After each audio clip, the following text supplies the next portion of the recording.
राहुल और अमन की दोस्ती स्कूल के दिनों से थी।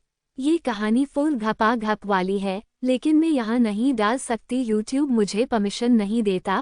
अगर आपको ये कहानी पूरी सुननी है तो मुझे टेलीग्राम पे मैसेज करें। मेरी टेलीग्राम आईडी है ऑडियो स्टोरी 69 और ऐसी एक दो नहीं पूरी 10,000 से ज़्यादा प्रीमियम स्टोरी मिलेगी। तो मुझे आज ही टेलीग्राम पे मैसेज करें और प्रीमियम कहानियों के मजे ले।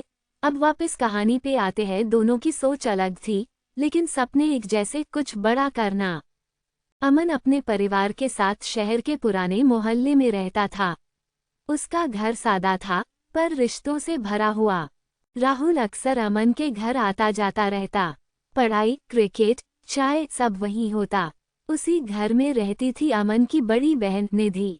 निधि उम्र में राहुल से 5 साल बड़ी थी। शांत स्वभाव, समझदार और चेहरे पर हमेशा एक सुकून भरी मुस्कान। शुरू में राहुल के लिए निधि सिर्फ दोस्त की बहन थी, सम्मान और दूरी के साथ। एक शाम राहुल देर तक अमन के घर रुका। बरामदे में बैठा वह नोट्स देख रहा था, तभी निधि चाय लेकर आई। पढ़ाई कैसी चल रही है? उन्होंने सामान्य सा सवाल पूछा। राहुल ने सिर उठाया। पहली बार उसने उन्हें ध्यान से देखा। सादे कपड़े, खुले बाल और आंखों में आत्मविश्वास। ठीक चल रही है दी, राहुल ने आदर से जवाब दिया।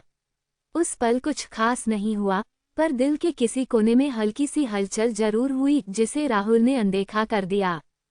समय के साथ राहुल का आना जाना बढ़ता गया। अमन कभी कभी बाहर होता और राहुल घर पर रुक जाता। निधि से बातें होने लगी, किताबों पर, करियर पर, सपनों पर। निधि नौकरी की तैयारी कर रही थी। राहुल उनके विचारों से प्रभावित होने लगा। वे मजाक भी करतीं, इतनी गंभीर पढ़ाई मत करो, थोड़ा मुस्कुराया भी करो। राहुल हंस देता। यह मस्ती थी, मासूम, सच्ची, बिना किसी सीमा को तोड़े। एक दिन बारिश हो रही थी। बिजली चली गई। तीनों छत पर बैठे थे। अमन फोन पर व्यस्त हो गया और राहुल निधि अकेले रह गए। बारिश की आवाज, ठंडी हवा और बातों का सिलसिला। निधि ने कहा, जिंदगी में सबसे जरूरी क्या है जानते हो? राहुल ने पूछा। क्या? खुद से सच्चा रहना। ये बात राहुल के दिल में उतर गई। उसी रात उसने पहली बार स्वीकार किया, उसे निधि अच्छी लगने लगी है। राहुल परेशान रहने लगा। वह दोस्त की बहन है, उम्र का फर्क है, समाज क्या कहेगा। उसने दूरी बनाने की कोशिश की। कम आने लगा। निधि ने ये बदलाव महसूस किया। एक दिन उन्होंने सीधे पूछा, सब ठीक है न? तुम बदले बदले से लग रहे हो। राहुल चुप रहा। सच कहना आसान नहीं था। कुछ हफ्तों बाद अमन शहर से बाहर गया। उसी दिन राहुल आया। निधि ने फिर बात छेड़ी। इस बार राहुल टूट गया। मुझे आप पसंद हैं, उसने धीरे से कहा। और यही बात मुझे डराती है। कमरे में सन्नाटा छा गया। निधि ने गहरी सांस ली। पसंद होना गलत नहीं राहुल, सवाल यह है कि हम इसे कैसे संभालते हैं। उनकी आवाज में परिपक्वता थी, गुस्सा नहीं। निधि ने राहुल को बैठाया। हम कोई जल्दबाजी नहीं करेंगे, पहले खुद को समझेंगे। उन्होंने साफ कहा, सम्मान, सीमाएं और अमन की सच्ची दोस्ती सबसे ऊपर है। राहुल को राहत मिली। ये प्यार था जिम्मेदारी के साथ। अमन लौट आया। कुछ दिनों बाद निधि ने खुद अमन से बात करने का फैसला किया।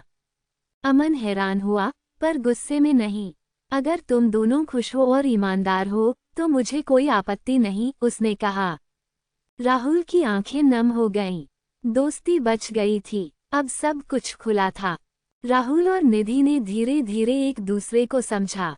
कॉफी पर बातें, किताबों की चर्चा, भविष्य की योजनाएं। उनकी मस्ती अब भी वैसी ही थी, हंसी, चुटकुले और साथ में सुकून। हर कहानी आसान नहीं होती।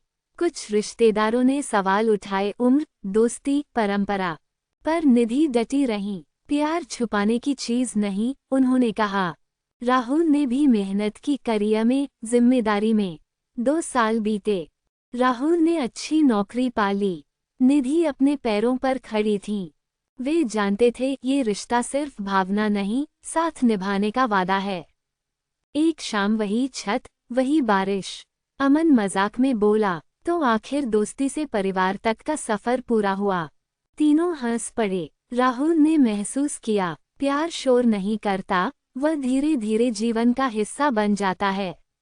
ये कहानी फुल घपा-घप वाली है, लेकिन मैं यहाँ नहीं डाल सकती, यूट्यूब मुझे परमिशन नहीं देता।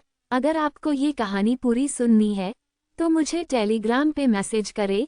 मेरी टेलीग्राम आईडी है ऑडियो स्टोरी 69 और ऐसी 1-2 नहीं पूरी 10,000 से ज़्यादा प्रीमियम स्टोरी मिलेगी। तो मुझे आज ही टेलीग्राम पे मैसेज करें और प्रीमियम कहानियों के मजे ले।